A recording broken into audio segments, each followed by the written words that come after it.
Bismillah, Assalamualaikum warahmatullahi wabarakatuh. Perkenalkan, nama saya Muhammad Irfan dengan NIM J500219149 dari FK UMS Angkatan 2021, kelompok anatomi 12.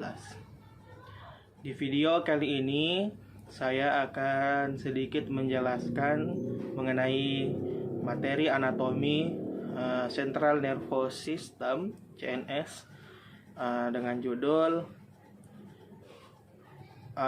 sirkulasi LCS dan juga cerebrum. Baik, yang pertama yang akan kita bahas adalah mengenai LCS. Nah, di sini perlu teman-teman perhatikan pada LCS itu atau cairan cerebrospinal adalah cairan yang dihasilkan oleh plexus choroideus, yang dimana plexus choroideus itu terdapat di 4 bagian. Ada 2 bagian di lateral di sebelah sini, 2 bagian di sebelah lateral, kemudian ada 1 bagian di sini, bagian tertius. Kemudian ada di bagian yang keempat ada quadrus. Jadi ini 2 yang lateral, kemudian ini yang bagian ketiga, kemudian ini bagian yang keempat. Nah, jika teman-teman perhatikan, dia itu bermula dari plexus choroideus di bagian ventricle lateral di sini. Kemudian dia akan mengalir ke bagian yang ketiga, melalui suatu lubang yang dimana nama lubang tersebut adalah foramen ventricular. Nah, setelah masuk ke bagian yang ketiga, dia kemudian akan turun lagi melewati saluran sempit ini, yang mana saluran sempit ini namanya adalah aqueductus cerebri. Nih, bisa dilihat aqueductus cerebri atau biasa dikenal dengan aqueductus sylvie, ya.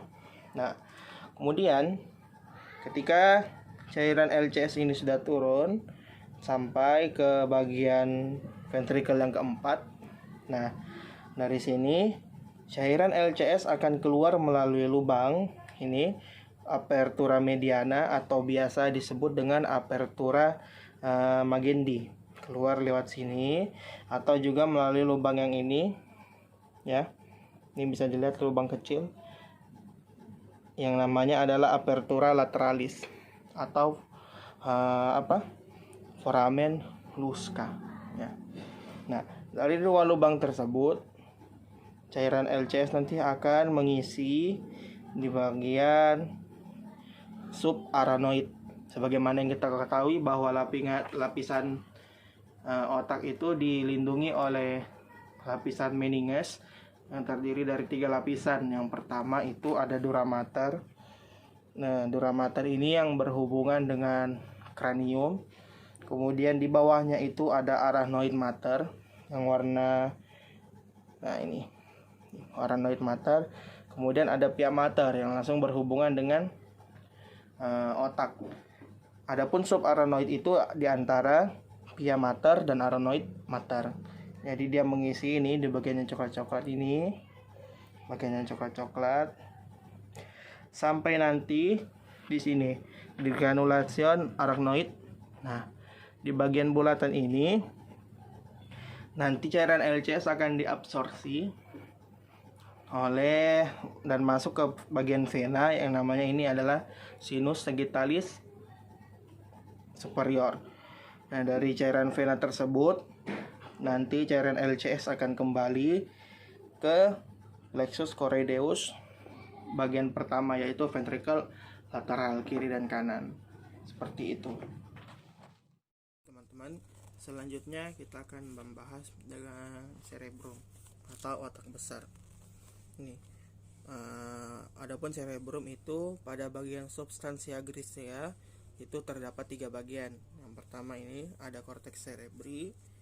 Nah, di bagian cortex cerebri ini bisa kita lihat bahwa terdapat banyak gyrus dan sulcus. Gyrus itu yang mana? Gyrus itu yang lekukan-lekukan ini, sedangkan sulcus itu yang seperti jalan-jalan atau garis-garis ini. Ini namanya sulcus, sedangkan yang ini yang lipatan-lipatan namanya gyrus. Nah, kemudian di bagian korteks cerebri itu ada terdapat beberapa lobus utama pada bagian cerebrum. Nih, bisa kita lihat nih yang bagian kecil. Nah, pada yang berwarna pink ini namanya adalah bagian lobus frontalis. Nah, bagian lobus frontalis ini fungsinya sebagai apa? Disinilah pusatnya rangsangan yang berfungsi untuk seperti menyelesaikan masalah, berpikir, dan kemampuan kognitif lainnya. Nah, di bagian tengah ini yang warna biru ada namanya lobus parietalis. Nah, di bagian lobus parietalis inilah terdapat rangsangan-rangsangan seperti perasaan, seperti rasa haus, rasa lapar. Ketika kita menyentuh itu rasanya halus atau kasar, dan lain-lain. Kemudian di bagian belakang yang kecil ini warna hijau ada lobus occipitalis. Nah, di bagian tersebut berfungsi sebagai pusat rangsangan penglihatan atau visual. Dan yang keempat ada bagian lobus samping ya, temporalis. Karena dia berada di samping, berarti kita mengingatnya dia itu sebagai pusat pusat pendengaran, sensor pendengaran. Kemudian di bagian dalamnya itu ada lagi yang di sini hanya terlihat satu ya. Nah, di bagian dalam ini ada lobus lagi ketika dibelah. Nah, namanya adalah nih lobus insularis. Lobus insularis. Jadi di bagian superficialnya ada 4, frontalis depan, tengah parietalis, samping temporalis, dan belakang occipitalis.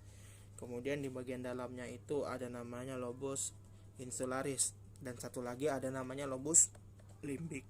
Nah, itu di bagian korteks cerebri.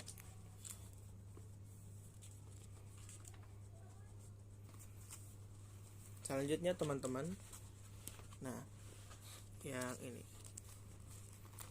di bagian ini ya, di bagian ini bisa kita lihat bahwa bagian selanjutnya yaitu ganglia basalis.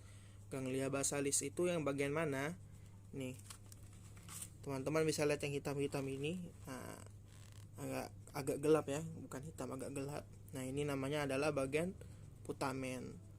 Kemudian di depannya nih, yang ditunjukkan 2 anak panah ini, itu ada yang namanya globus pallidus. Nah, putamen ketika ditambahkan dengan globus pallidus itu akan disebut sebagai nucleus lentiformis. Jadi putamen ditambahkan dengan globus pallidus akan menjadi nucleus lentiformis. Nah, kemudian bagian yang ketiga tadi apa? Bagian yang ketiga itu adalah bagian yang putih-putih ini, bagian putih-putih. Nah, ini disebutnya apa? Disebutnya sebagai kapsula interna. Fungsinya apa? Dia menjadi pemisah antara korteks cerebri, yang bagian-bagian korteks cerebri ini dengan talamus. Jadi dia bagian di tengah-tengahnya. Nah, mungkin itu saja penjelasan dari saya. Terima kasih. Wassalamualaikum warahmatullahi wabarakatuh.